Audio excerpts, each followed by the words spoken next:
There's some questions here. I got three questions in front of me. The first question is regarding karma.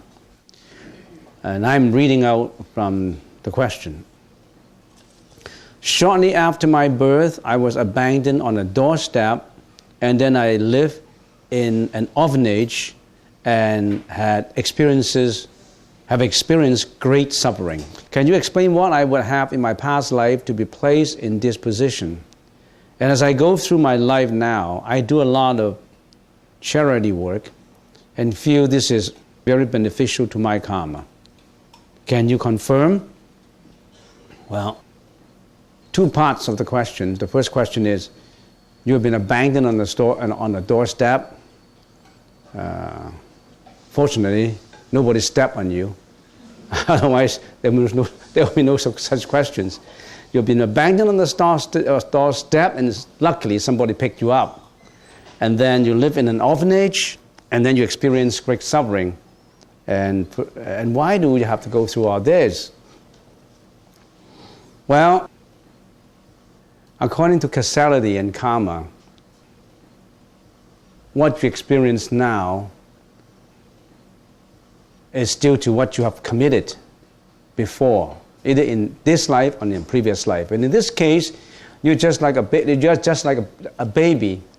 So it must be your last life, the karma of your last life, that brought you this plight, this suffering. And I remember there was a story, a true story in the life of during the Buddha's time. There was in a certain temple that is many, many lives ago, before even earlier than Sakyamuni's Buddha's lifetime. So in kalpas ago, thousands of lives ago, in the period of Kasyapa Buddha, maybe 1 million lives ago, 1 million years ago. And in the temple, there was an old monk. And he was chanting with other monks. And one day, the presenter was absent, and he replaced his position. He became the presenter. In a ceremony, of course, there's got to be a leader, which is called the presenter. And there's an assistant presenter who leads the ceremony in chanting and praising during the ceremony. So the presenter, the old monk, replaced the absentee. And he tried his best to praise and chant, but unfortunately he was old and he didn't have a clear, good voice. His voice is not that good. And there was another monk in the assembly afterwards. He was scolding that old monk. You bark like a dog. How can you do that? It's disgusting. You bark like a dog. He was praising the Buddha, and how come you say he barked like a dog? I mean, he was not good. He was not good in his voice. But he said it with vehemence and with disgust, with hatred, that it got into his heart. And when he died, for 500 lives, he reincarnated into a dog. For 500 lives, he reincarnated into a dog. It's inconceivable. Don't ask me why he reincarnated. Don't ask me who is responsible. Nobody is responsible for it. It's his hatred, his ignorance, that went through his heart. And at that time, so what's your thought in ignorance in combination with hatred? It produces the very bad karma, very immediate karma, if you set it with disgust. You bark like a dog, your voice is terrible. But he was praising the Buddha. So you watch your speech. In other words, to say you watch your mouth. Don't say anything that is not necessary. So he became a dog. And the last lifetime of the dog came. And that dog was traveling with a whole assembly of approximately about 20 or 30 merchants.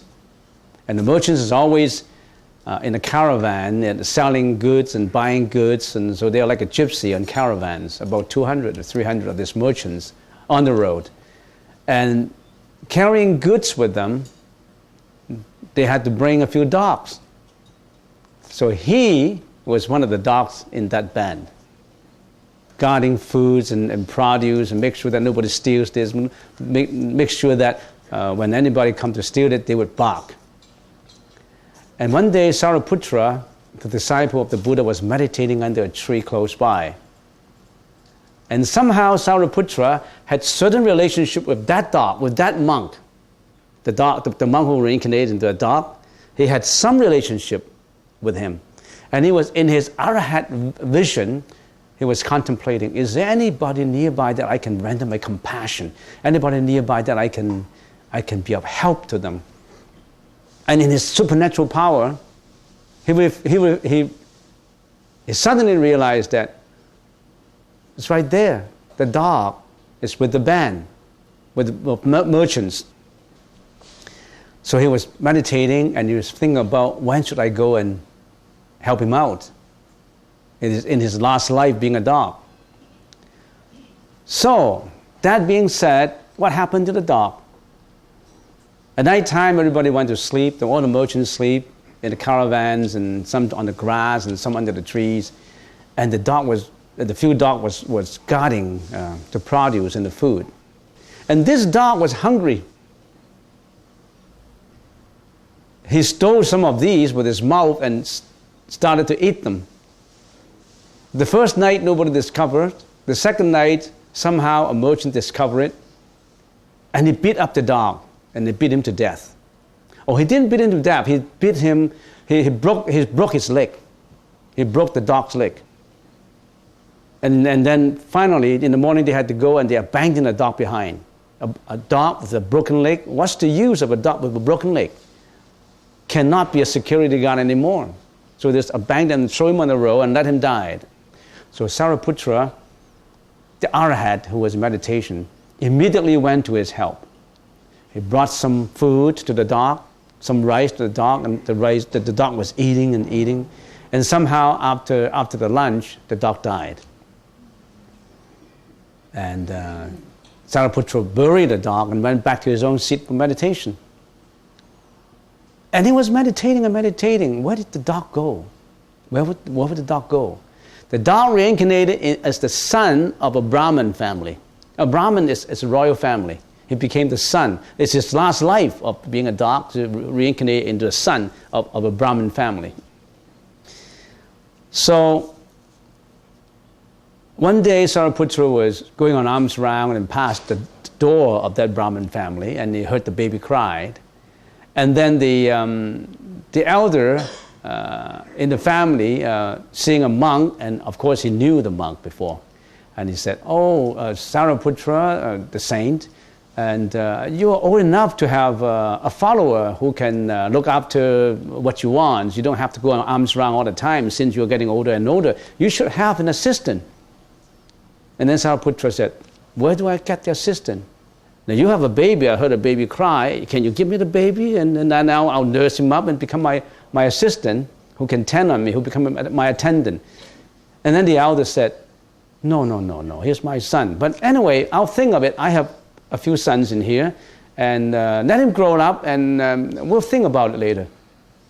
So after a few years, after 7 years, of course, Sariputra passed by the door, and the 7th year, Sariputra asked again, "Oh, did you promise to give me your baby when he was 7 years old?" And the Brahmin, knowing that he had other sons too, and at that time, it was good to be a monk, to be a follower of a monk at the time of the Buddha. So, okay, then he gave the son, 7-year-old, to Sariputra.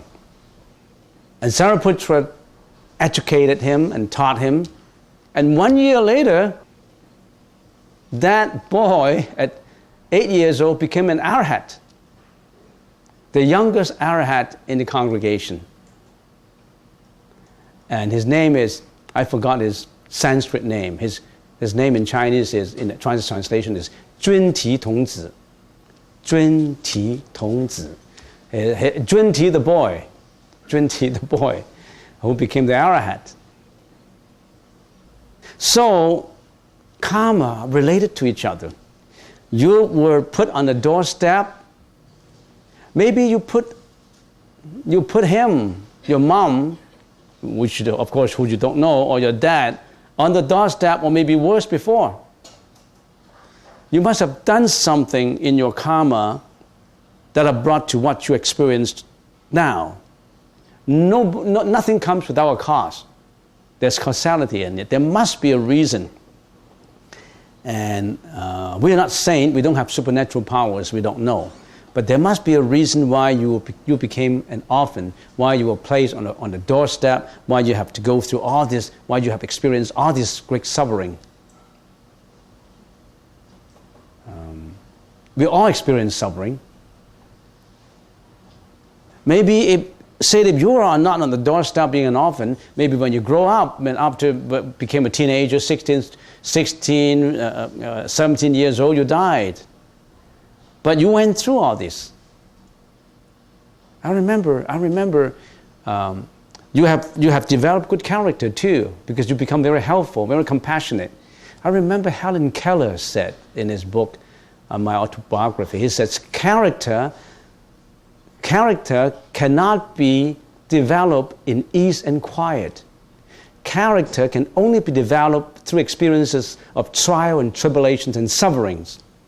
It is only through sufferings and tribulations and trials and these experiences that your vision clear, your ambition inspire, and mission accomplish.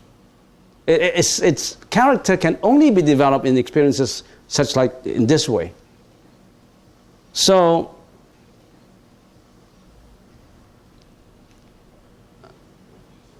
it's karma.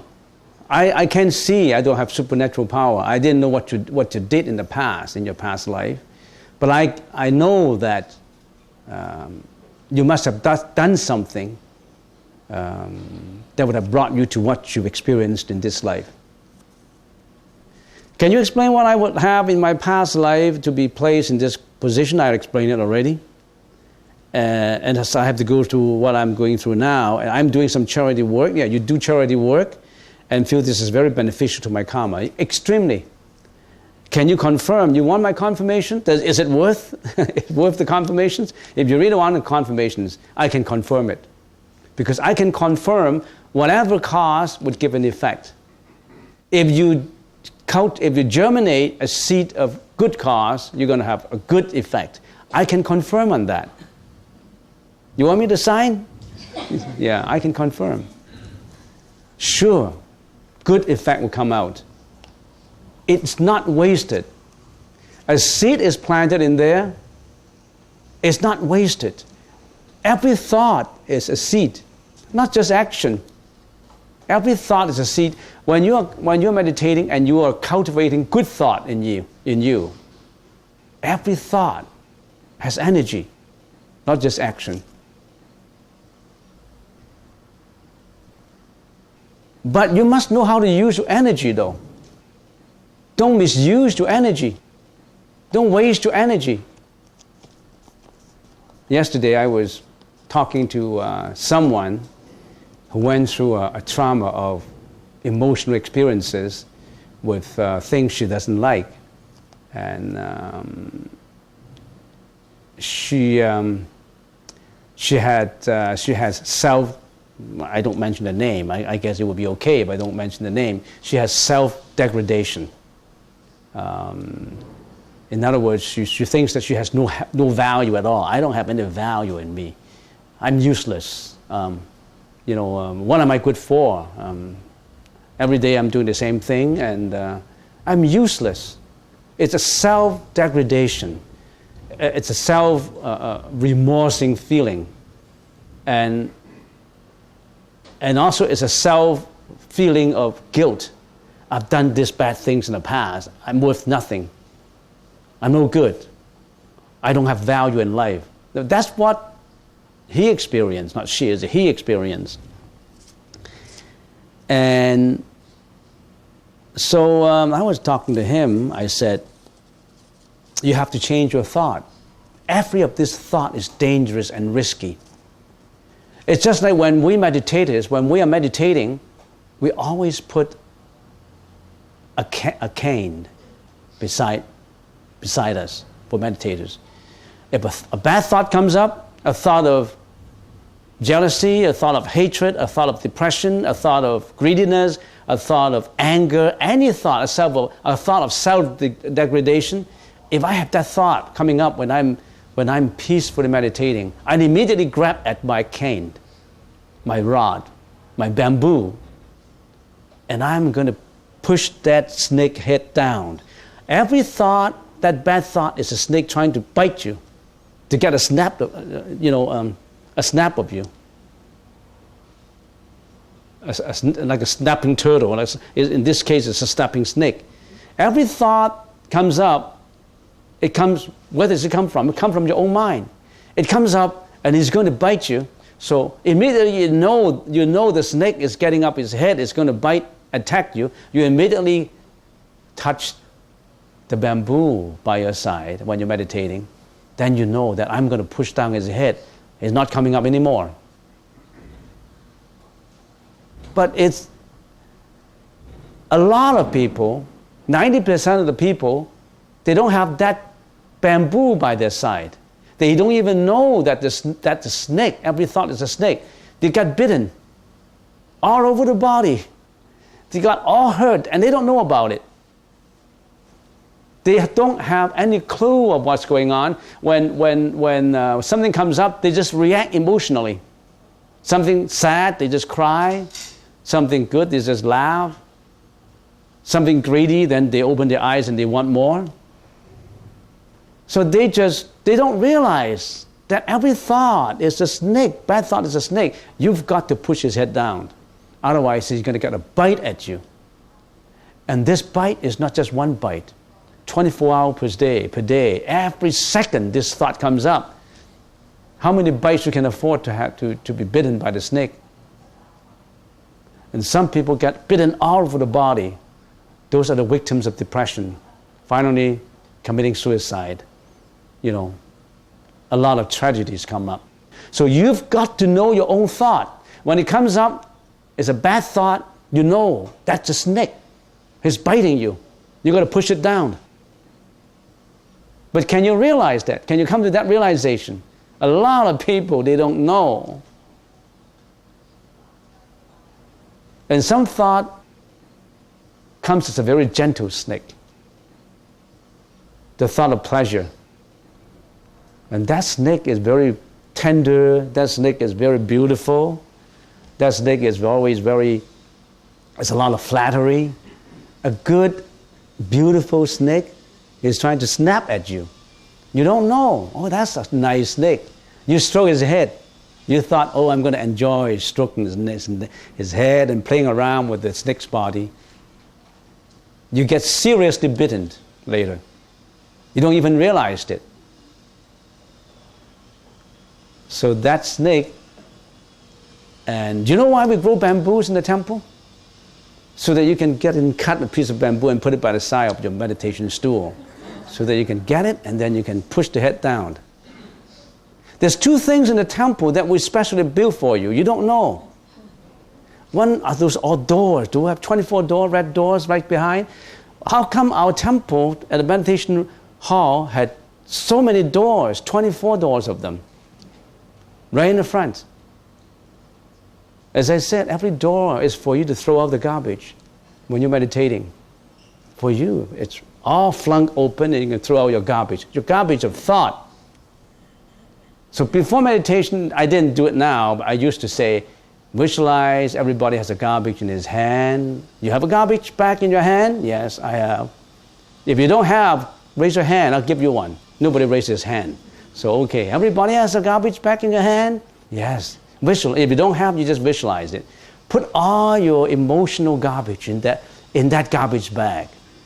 Can you put all your bad thoughts in that garbage bag? Thoughts of ignorance, jealousy, hatred, disappointment, fear, anxiety, you name them. Can you put all those garbage in that garbage bag? Oh yes, okay, we put all this garbage in the garbage bag. And you throw it out that door. Can you throw it out that door? we've got 24 doors for you. So everybody throw out the garbage in the door. Okay, if you still have that garbage, please leave. Nobody leaves. If you still have that garbage bag with you, you can't meditate. You have to leave. So everybody meditate with a clean mind. So don't get bitten by that snake. Okay, so for sure I can confirm that if you've done something good, you register in your keyboard, that is key in the keyboard, it gets into your computer, it won't go away, it gets stored. It will come up if it is beneficially programmed, it will come up. Next questions. Let's say we are in a situation where you have to defend yourself. If you were about to be killed by someone, would you defend yourself by killing that other person first? Or what would a Buddhist do to not create a bad karma in this situation? Well, in a situation like this,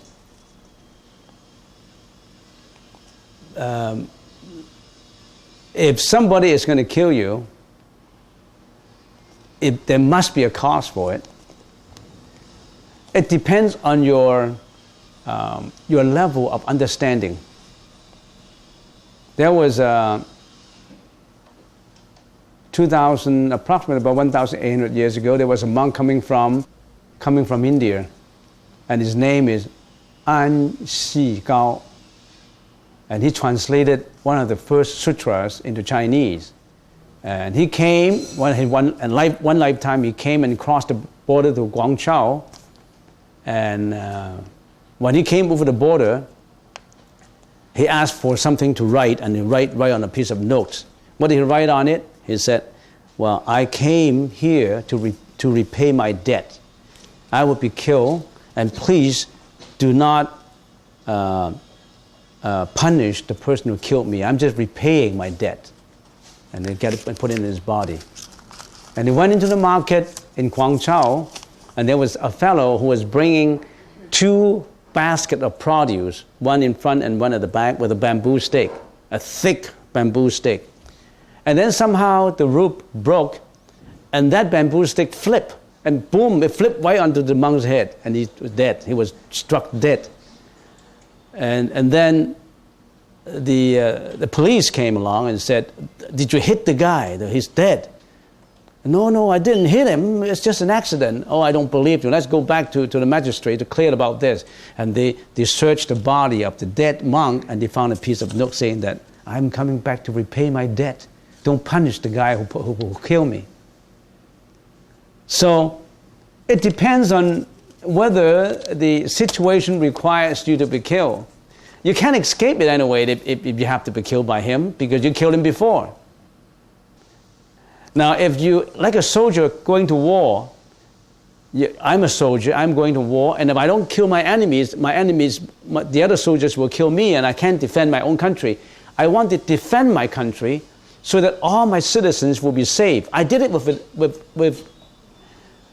a purpose. I want to protect my country. I want other people to live happily.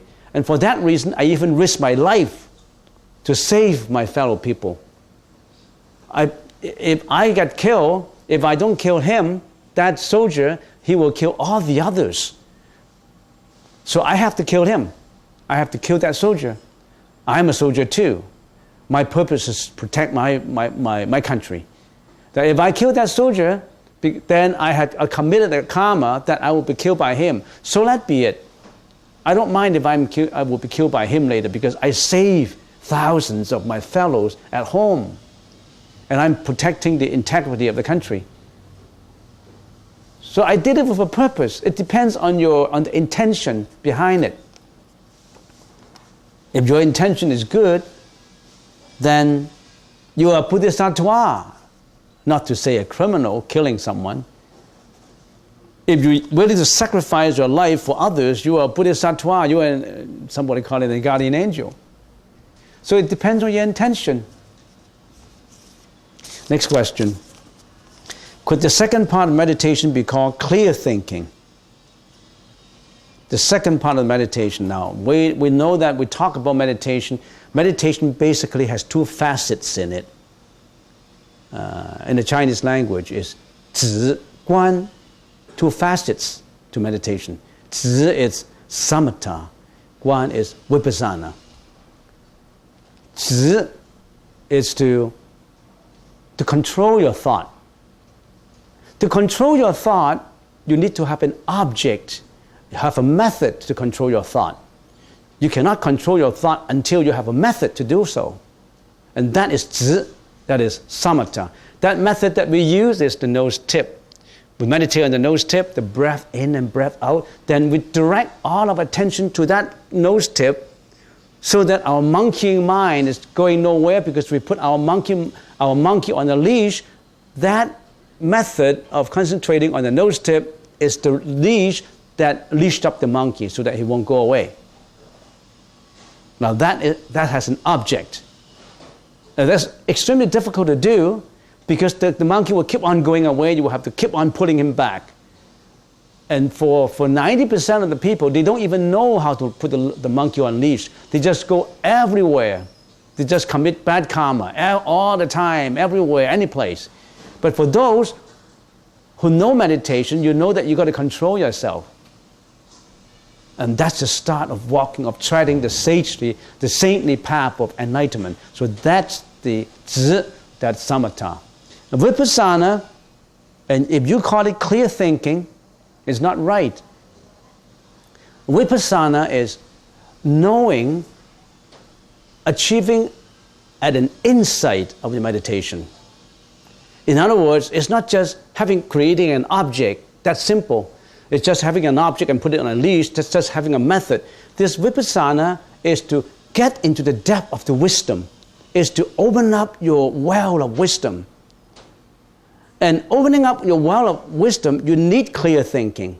There's only one part of vipassana. And that vipassana, you're doing it now. You're right now having that insightful meditation. You are doing the vipassana now. Why? Because you're listening to me. You're thinking of, oh, I should be cultivating good cause. I should know causality. I should know the emptiness of all things. There's no eye, no ear, no nose, no tongue, no body, no mind. And there's no sight, no sound, no smell, no taste, no touch, no object of mind. There's nothing to be obtained. I know there's nothing to be obtained. It's all empty. Because that's what the reference said. There's nothing to be obtained. Don't attach to it. That's vipassana. That's get into the well of the wisdom. Every time when you come to the temple, you are practicing vipassana without you noticing it. Every time when you come to the temple. Every time when you open a book, a Buddhist book, and know about emptiness, sunyata, and knows about all this other Buddhist teaching, you are getting into the vipassana of the meditation at a crude level. And then there's also the refined level.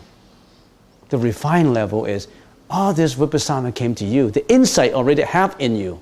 And then when you meditate, there's nothing to be obtained. Vipassana is not an object. Vipassana is so insightful that it permeates into every part of your thought, every well of your wisdom. And vipassana is so universal, so permeating into everywhere. It includes clear thinking.